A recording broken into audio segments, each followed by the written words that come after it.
Hello ನಮಸ್ತೆ, welcome back to Sanmahi Pallavi YouTube channel. I hope ಎಲ್ಲರೂ ಚೆನ್ನಾಗಿದ್ದೀರಾ ಅಂತ ಅಂದ್ಕೊಂಡು ಇವತ್ತು ಚಿಕನ್ ಗ್ರೇವಿ ಹೇಗೆ ಮಾಡೋದು ಅಂತ ತೋರಿಸ್ಕೊಡ್ತೀನಿ, ಈಸಿಯಾಗಿ ಹೇಗೆ ಮಾಡೋದು ಅಂತ. ಈಗ ಮಸಾಲೆ ಮಾಡ್ಕೊಳ್ಳೋಕೆ ಏನೇನು ಬೇಕು ನೋಡೋಣ. ಸ್ವಲ್ಪ ಒಣಕೊಬ್ಬರಿ ಈ ಥರ ಉದ್ದುದ್ದ ಹೆಚ್ಚಿ ಇಟ್ಕೊಂಡಿದ್ದೀನಿ, ಬೆಳ್ಳುಳ್ಳಿ, 1 ಇಂಚು ಶುಂಠಿ, 2 ಟೊಮ್ಯಾಟೊ, ಒಂದು ಸ್ವಲ್ಪ ಕೊತ್ತಂಬರಿ.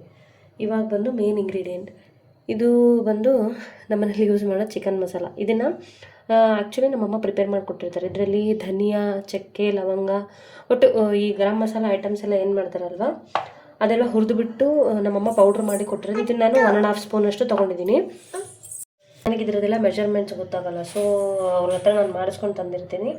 ಇಫ್ ಇನ್ ಕೇಸ್ ನಿಮ್ಗೆ ಏನಾದರೂ ಬೇಕಂದರೆ ಕಮೆಂಟ್ ಸೆಕ್ಷನಲ್ಲಿ ತಿಳಿಸಿ. ನಮ್ಮಮ್ಮನ ಹತ್ರ ನಾನು ಊರಿಗೆ ಹೋದಾಗ ನಾನು ಅವ್ರ ಹತ್ರ ಮಾಡಿ ವಿಡಿಯೋ ಹಾಕ್ತೀನಿ. ಹಾಗಾದರೆ ನಿಮಗೂ ಒಂದು ಐಡಿಯಾ ಸಿಗುತ್ತೆ.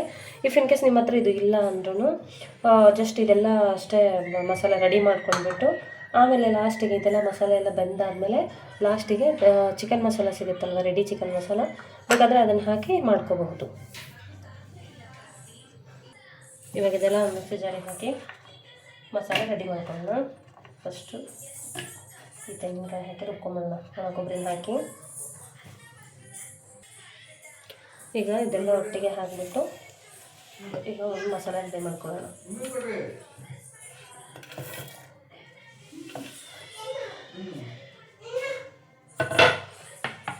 ಇದು ಮಸಾಲೆ ಕೂಡ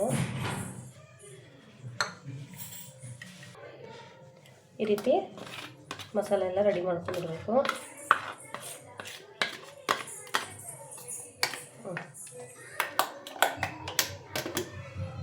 kg ಚಿಕನ್ನ ನೀಟಾಗಿ ವಾಶ್ ಮಾಡಿ ಇಟ್ಕೊಂಡಿದ್ದೀನಿ, ಮತ್ತು ಮಸಾಲೆ ರೆಡಿ ಇದೆ. ಈಗ ಒಂದು ಪಾತ್ರೆ ಇಟ್ಕೊಂಡು ನನಗೆ ಇಟ್ಕೊತಾ ಇದ್ದೀನಿ. ಹಾಗೆ ನಿಮಗೆ ಎಣ್ಣೆ ಎಷ್ಟು ಬೇಕು ನೋಡಿ ಹಾಕ್ಕೊಳ್ಳಿ.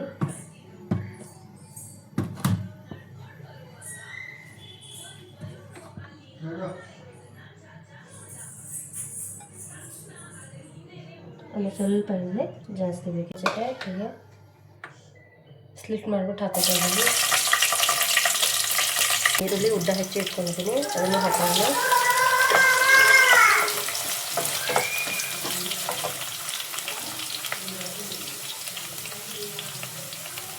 ವಾಶ್ ಮಾಡಿರೋ ಚಿಕನ್ನ ಹಾಕೋತಾ ಇದ್ದೀನಿ.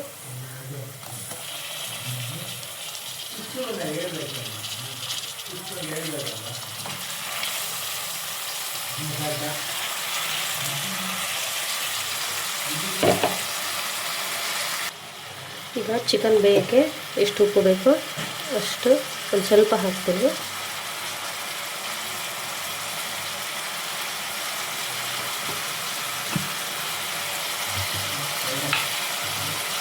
ಹಾಗೆ ಒಂದು ಸ್ವಲ್ಪ ಅರಿಶಿನ.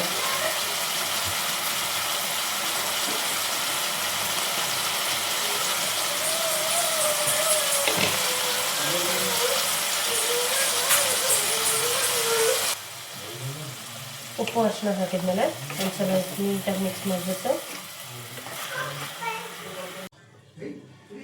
ಬಿಡೋಣ. ಈಗ ಚಿಕನ್ ಬೇಯುತ್ತೆ. ಈಗ ಚಿಕನ್ ಎಲ್ಲ ನೀಟಾಗಿ ಬೆಂದಿದೆ ನೋಡಿ, ನೋಡಿದ್ರೆ ನನಗೆ ಗೊತ್ತಾಗ್ತಿದೆ.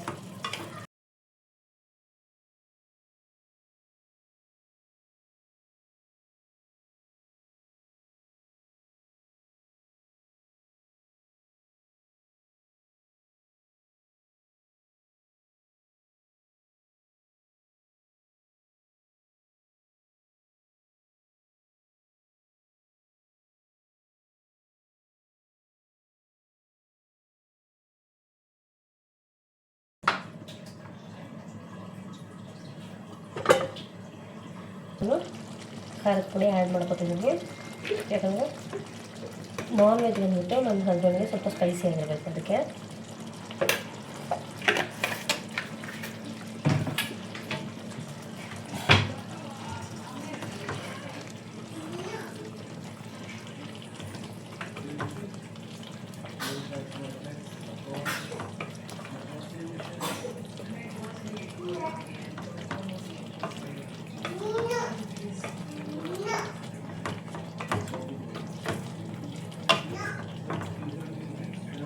ಸೊ ಈಗ ಲಿಡ್ ಕ್ಲೋಸ್ ಮಾಡಿಬಿಡೋಣ.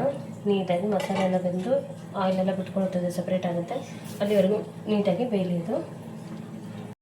ಇಲ್ಲಿ ನೋಡಿ ಹೇಗೆ ಆಯಿಲೆಲ್ಲ ಬಿಟ್ಕೊಂಡಿದೆ ಅಂದರೆ ಇವಾಗ ಮಸಾಲೆ ಎಲ್ಲ ಬೆಂದಿದೆ ಅಂತ ಅರ್ಥ.